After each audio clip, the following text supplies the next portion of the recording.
Hey, hello there. Welcome to Talking with Tony on YouTube today. And our guest, really, we don't need to introduce him because Dr. Evan Horton has appeared on Talking with Tony so many times in studio, also on Zoom. He will tell you his favorite week of the year is Feast Week when the college basketball season starts and there's a big rivalry, football games and all, and the conference standings are being determined in football. I have a feeling, though, this week with the NCAA tournament field of now 68 beginning is a close runner-up. Am I right, Evan? Absolutely. Starting tonight, what? It's 6:40 and 9:10. We got the two I call them play-in games. I guess that's what they still are. And yeah, we'll see how it goes. Going to be a great week.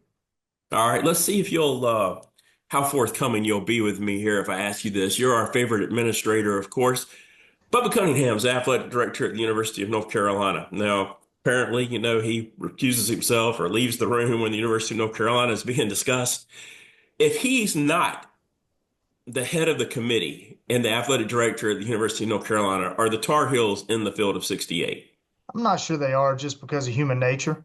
Again, he's out of the room when they're discussing them, but he comes back in the room when when the decision's made overall. So, human nature's got to creep in, and you got to kind of favor the teams of the people in the room a little bit. What really gets me is this is the well, every year someone's going to have a gripe, you know. This year, though, in particular, there were several deserving teams that you know could have gotten in that didn't, and we won't even get into the South Alabama debacle. How Right. crazy was that, man? Um, I think Indiana. And look, I'm a North Carolina fan. My parents took me to the old Carmichael Auditorium when I was a little kid to see people like Michael Jordan play college basketball. Later, I saw several games, the Dean E. Smith Center. But I thought Indiana, even Ohio State, possibly deserved to Yeah, get in before North Carolina. I think the brand is a big deal. sure. What I am disappointed at is so many teams who were invited to go to the NIT did not go. Yeah. And I think that is still, if it, unless I'm mistaken, they play in Madison Square Garden in the semifinals and the finals, New York. That's a pretty good consolation prize, being able Yeah. to play, plus have extra practice time for next year. I know NIL and the transfer portal has changed things, and these players may be on another team. Yeah. But I think I accept those invitations. And I was really disappointed that only, I believe, four teams from the big conference, so-called big conferences, and Georgia Tech was one of them. Stanford comes immediately to mind. Oklahoma State was another that accepted the invitations. And that to me is a shame. 12 last year did it. We're down to four. Can I get your thoughts on that? Yeah, I think things are different now. You mentioned transfer portal and the NIL, which certainly have had an impact. Used to, I think you played for your teammates, you played for the name on the front of the jersey, for the institution, not necessarily the name on the back. I think the NIL, transfer portal, all that stuff has maybe changed things a little bit more individualized. And look, when I was at Alabama, we weren't very good. We went to the NIT Final Four. End up got beat by oh my goodness. I think Tulane beat us. We got to play in Madison Square Garden, and it was awesome. It was the first time I'd ever been to New York. I don't guess that means as much anymore to people. It was a big deal to us to get to go and continue though. For the players to continue to compete. Back then. I don't know about now though. It would still mean a lot to me to be able to play in the world's most famous arena. I mean, that to me is worth it in itself. And by the way, I'm probably getting all over the place here. St. John's has a great basketball team again, and that is so awesome to see.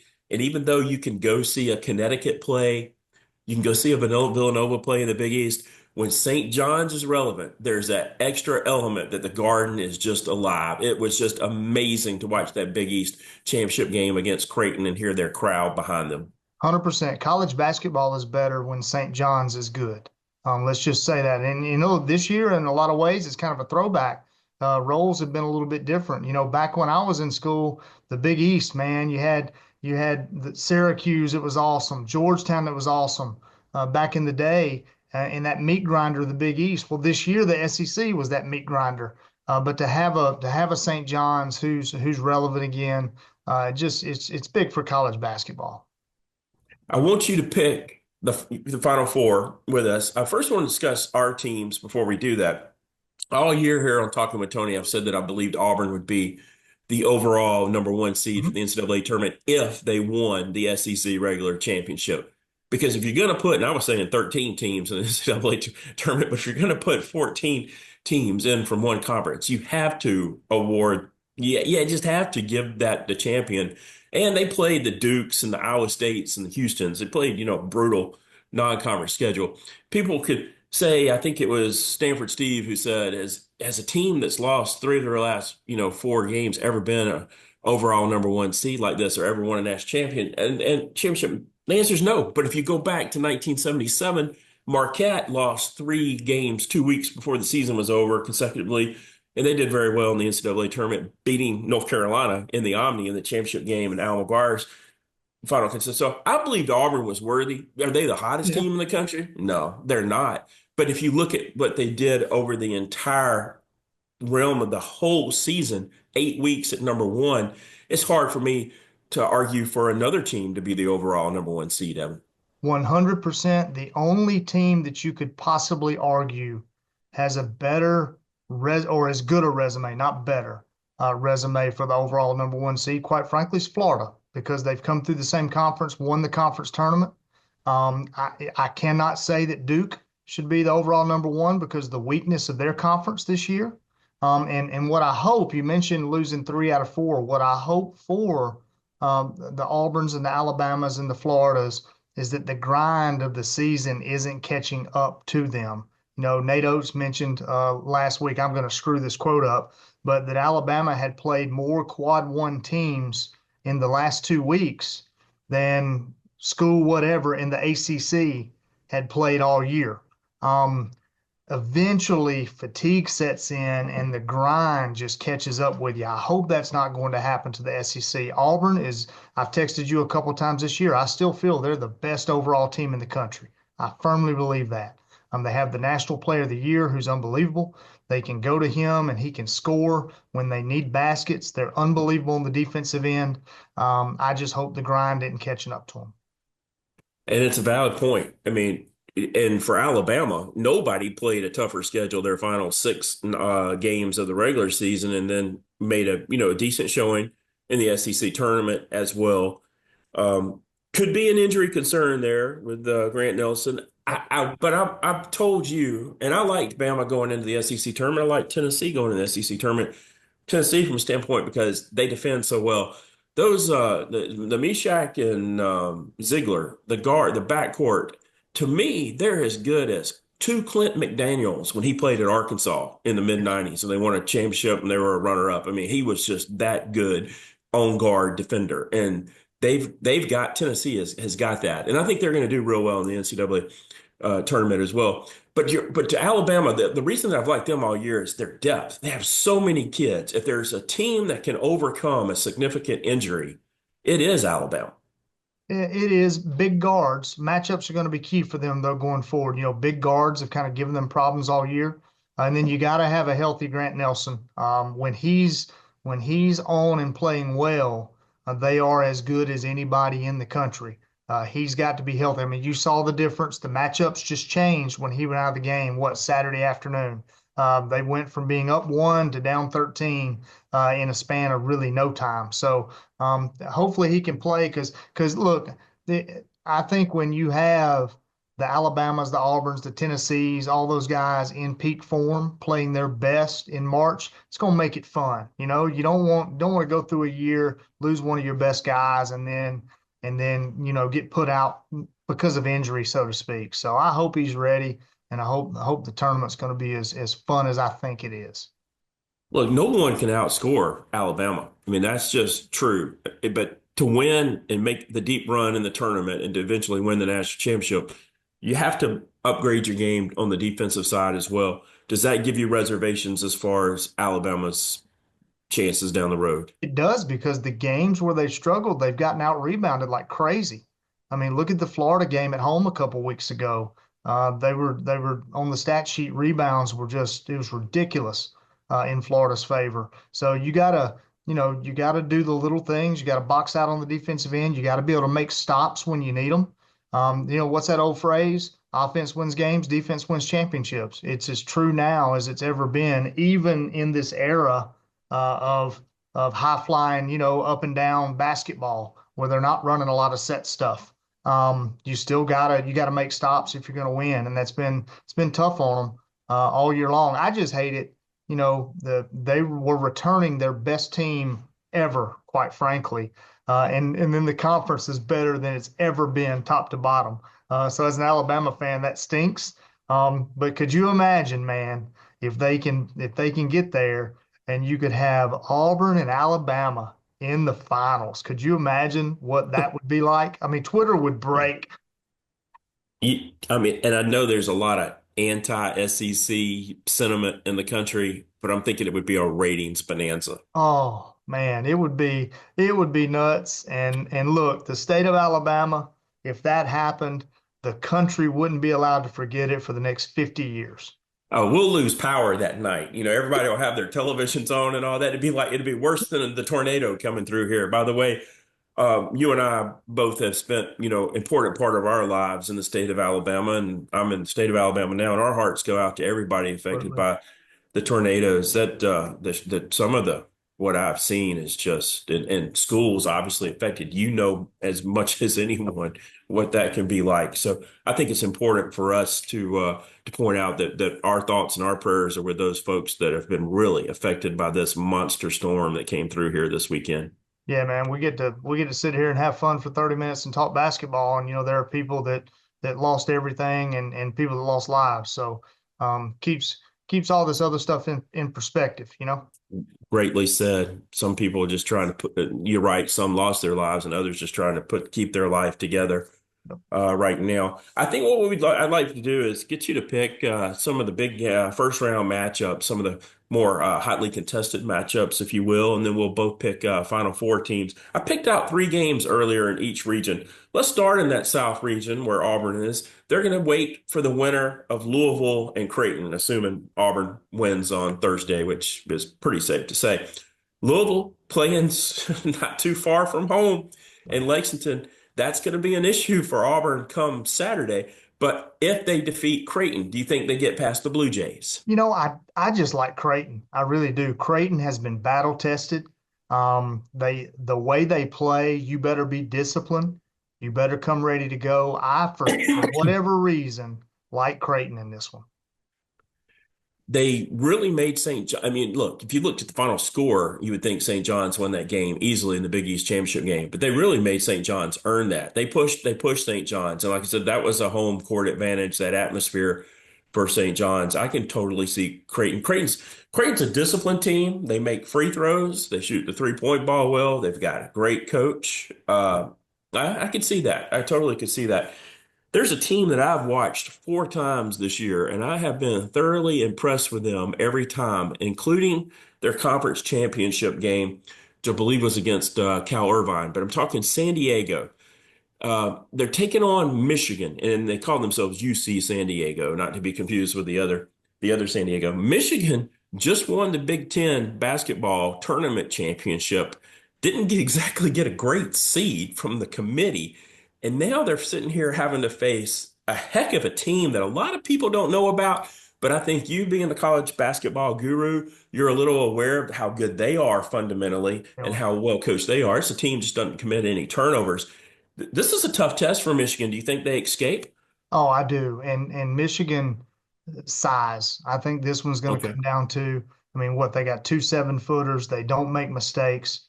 They're solid on the defensive end. I really like Michigan in this one. They've got Trey Donaldson, the Auburn transfer, and he came through big for them in the conference tournament, including a game winner with about 4 seconds to go, where he went length to length. It would remind me of that Tyus Edney from UCLA in the Oh, yeah. second round of the NCAA tournament. Was it 95 maybe when they beat Missouri right at the horn and they go on and they win the national championship? But if you don't make that shot, you're not in it. So, an SEC team that I have a little bit of I'm concerned for in the opening round is Texas A&M. They're going to take on Yale. It's a tournament tested team. They beat Auburn last year when Chad Baker Mazara acted like Chad Baker Mazara. and they used that and went on and won. And they're probably a little bit better this year than they were last year, and they do all the right things. A&M's a good ball club, another good defensive team. How do you see A&M and Yale? Well, this is where my SEC bias came in. On my bracket, I went with A&M, but Yale could win this game, and it could be a situation where the experience of last year really pays off for them. However, this is the same Texas A&M team, and I know the regular season, championship was sealed and all that. Same team that beat Auburn a couple weeks ago. So when they decide that they're ready and that they're going to play hard, they're in good, they're as good as probably anybody. Buzz Williams will have those kids ready to play, and my SEC bias shines through. I'm going with Texas A&M. Okay. All right. All right. Let's go to the West now. First game up is Memphis and Colorado State. It's pretty much a big game in my household. My wife being a senior executive at the University of Memphis. And I'm very upset about this because she was supposed to be home with me Thursday, Friday, Saturday, and Sunday. And then last week, all of a sudden, with them going out to Seattle and NCAA tournament, she's going out there, which is a bummer for me. And I had an opportunity to go myself, but if you go, you're going to miss everything else going on. And I just couldn't do that. I'll do it for the Sweet 16, but I told her, you're not going to be in the Sweet 16 because Colorado State's going to beat you in the first round because where Memphis plays erratic, commits a lot of turnovers, and they've lost a key player with a broken foot, Tyrese Hunter. Colorado State, I think the Mountain West is a better conference than people realize. And I think a lot of this Colorado State team, I don't think they're the best team in the Mountain West. We're going to hear some more from some of those teams in the tournament. But I'm going with Colorado State against Memphis, and that's hard for me to say because there's even in my home in Auburn, there is a ton of Memphis stuff already inside this house, not to mention the house in Memphis. Yeah, and I tell you, there's an old saying, Vegas knows. They don't build all those big casinos by losing.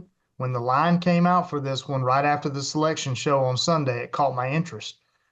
Two things can be said for that. Number one, Penny Hardaway may have a field day for the next couple of days. The fact that Memphis is an underdog in this game. I think Vegas does know, and that Colorado State's better. Also, the fact that Memphis does have one of their better players out with a broken foot. It does change things.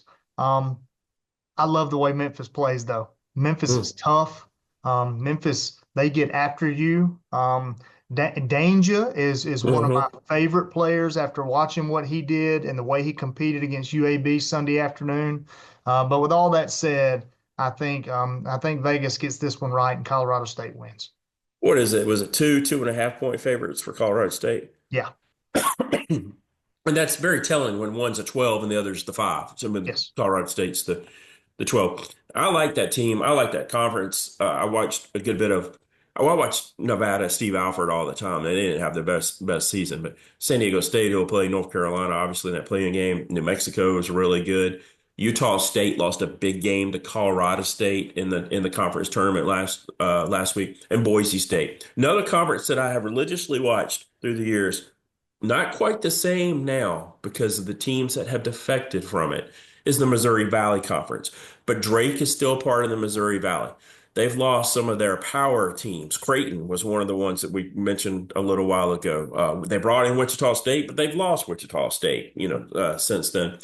But I want to talk Drake, Missouri with you because I know that we're SEC guys, but something screams Drake. Drake has a way of making you play their style of basketball, Evan. They'll walk the ball up the court.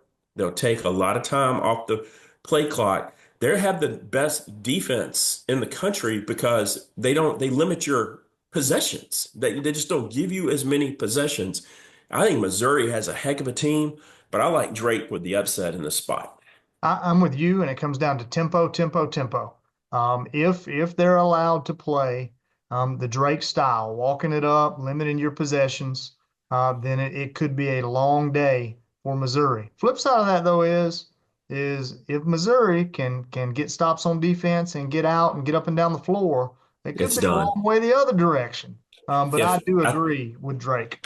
I think what you're saying is if Missouri starts quickly and gets ahead of them, it's going to be Could be. extra hard for Drake to come back. Could It's be, a but team I not like built. Drake in this one. Too disciplined. Um, Mhm. I just don't. I really don't see. I don't see it happening. And they've got a lot of they've got good chemistry on that team, players that have been together for a bit, and I think that could be beneficial. I think it was beneficial to them in the Missouri Valley. They beat a really good Bradley team in the championship game.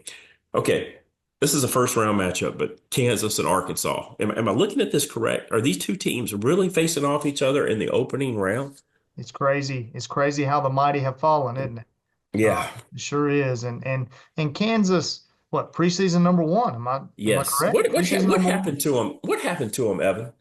Man, I'll be honest with you, I haven't watched enough of them to really know.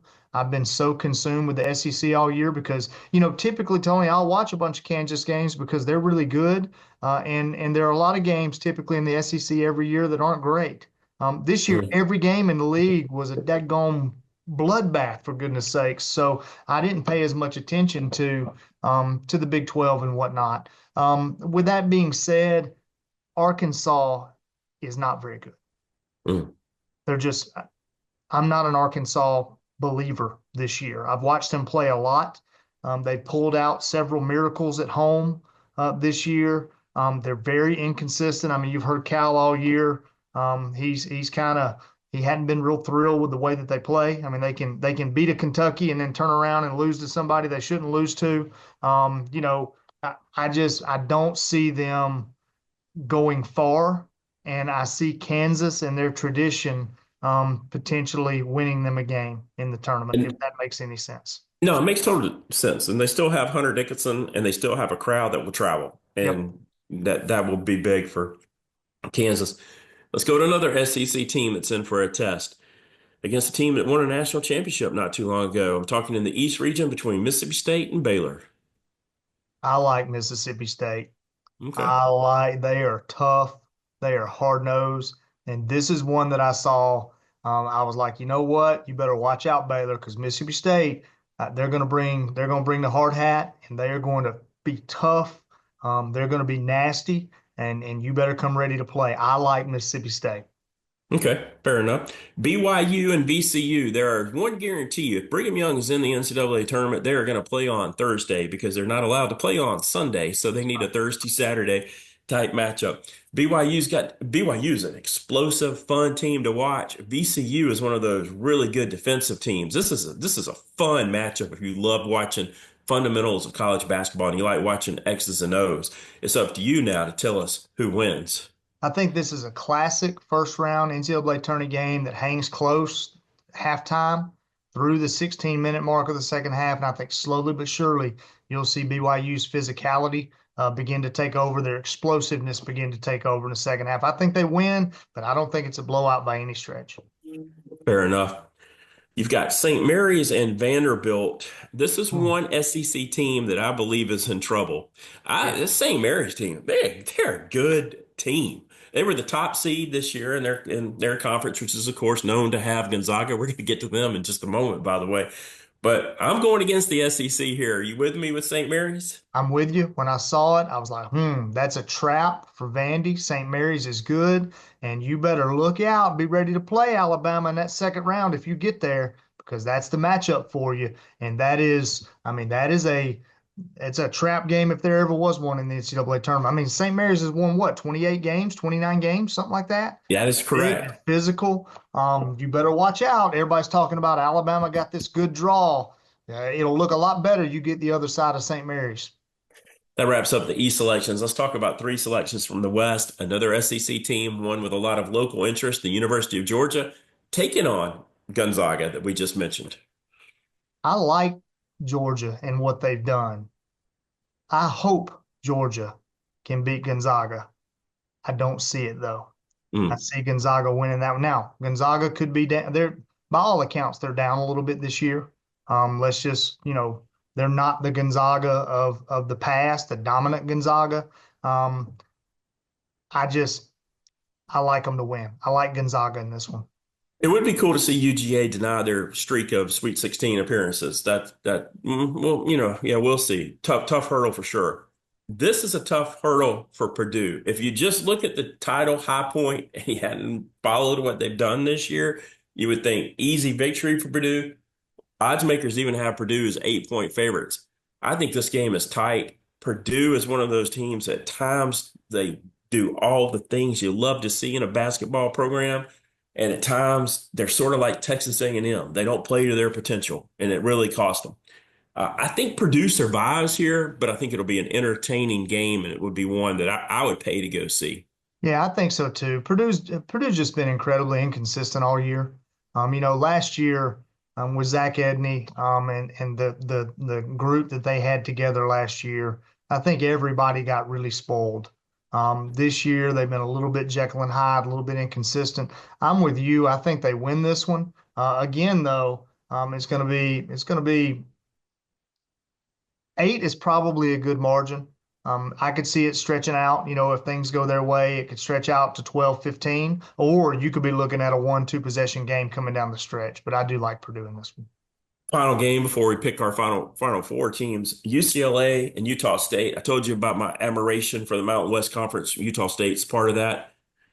UCLA is awfully talented, but they looked horrible in the Big Ten tournament after finishing off the Big Ten regular season strongly. That's still hard to say. I have a feeling Utah State, if you haven't picked very many upsets and you're filling out a bracket at home and you watch this might be one worth taking if you feel like you need another one. I like Utah State in this position. Well, I hope so because I did pick them. Oh, I I just wonder, and this is me going out on a limb, did UCLA look as bad as they looked in the Big Ten tournament because the travel over the course of the season has finally caught up with them? They look like a fatigued basketball team to me last weekend. Is 3 days, 4 days enough to be able to rally yourself to go and do the things you're going to need to do against a really good Utah State basketball team? I When I did my bracket yesterday, actually, I didn't think so. I went Utah State. yeah, that's a great point about the fatigue and the travel that those the team like Washington's not in the field, but the UCLA's and the Southern Cal didn't make it, but Oregon did, and all the travel back and forth. It wasn't just going to Iowa or Illinois. Sometimes you had to go to Rutgers and some Penn State, some of these other places as well. Let's pick the final four. Let's start in the Midwest region since we just finished off the Midwest region. There are the picks. Houston's a prohibitive favorite as the top seed. They are 7-5. That's plus 140 to make it. Tennessee is 7-2, which would be 3.5 to 1. The other two teams at below double-digit odds are Gonzaga and Kentucky, and Kentucky being a 3 seed shocked me. You also have Clemson, Illinois, and Purdue in this region. Who do you like? Do you like the SEC's Tennessee, or do you like Houston, or is it another team? Well, I like Tennessee for the first time ever. I really do. Tennessee gives people fits, man, and their guard play is as good as anybody's. Call me an SEC homer. I am what I am. I like Tennessee for the first time ever. But I tell you one that could sneak up on people. You better watch out for Illinois coming out of there.